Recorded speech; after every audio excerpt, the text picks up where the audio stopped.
आणि त्या घटनेमध्ये एका 3.5 वर्षाच्या चिमुरडीवरती 65 वर्षाच्या म्हाताऱ्याने बलात्कार करून तिचा खून केलाय आणि ही घटना अतिशय गंभीर आहे आणि आता महाराष्ट्रामध्ये ही काही पहिली घटना नाही आहे. अशा घटना वारंवार घडत आहेत.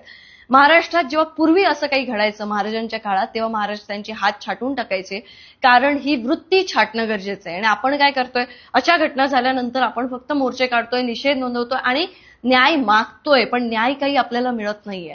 याच्यामध्ये मला सरकारला आणि विरोधी पक्षाला सुद्धा सगळ्यांना एकच विनंती करायची आहे की कोणत्याही गोष्टीमध्ये जर आपल्याला बदल घडवायचा असेल तर एक ठोस कायदा येणं तितकंच गरजेचं आहे.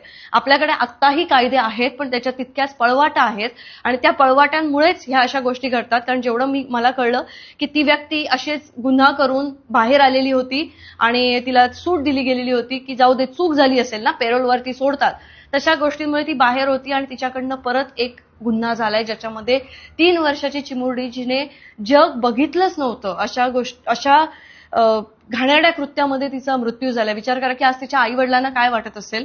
विचारही नाही करू शकत, एवढं त्यांना त्रास होत असेल. तो ठोस कायदा येणं खूप गरजेचं आहे, ज्या कायद्यामुळे एक भीती निर्माण होईल आणि त्या भीतीमुळेच अशी कृत्य होणं थांबतील. नाहीतर ही कृत्य वारंवार होत राहणार. आम्ही मेणबत्त्या घेऊन रस्त्यावरती येणार, आम्ही मोर्चे काढणार, आम्ही लोकांना सांगणार की हे काय होतंय, हे चुकीचं होतंय, आणि परत काही दिवसांनंतर अशीच एखादी छोटी मुलगी, मोठी मुलगी, स्त्री, कोणीतरी ह्या अशा गोष्टीला बळी पडत राहणार.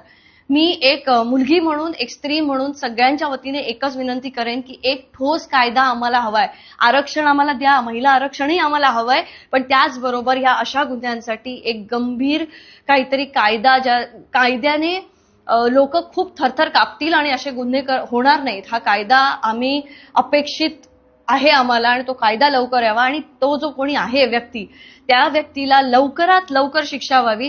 65 वर्षाचा आहे म्हणून त्या वयाचा मान राखून त्याला हे करून त्याला जेलमध्ये पोसत बसू नका. महाराजांच्या काळात जे शक्य होतं अगदी तसंच आता हात छाटणं जर तुम्हाला शक्य नसेल ना, तर ती वृत्ती छाटण्यासाठी प्रयत्न करा आणि आम्ही सगळेजण त्या दिवसाची वाट बघतोय आणि तो दिवस लवकरच येईल अशी अपेक्षा बाळगतोय.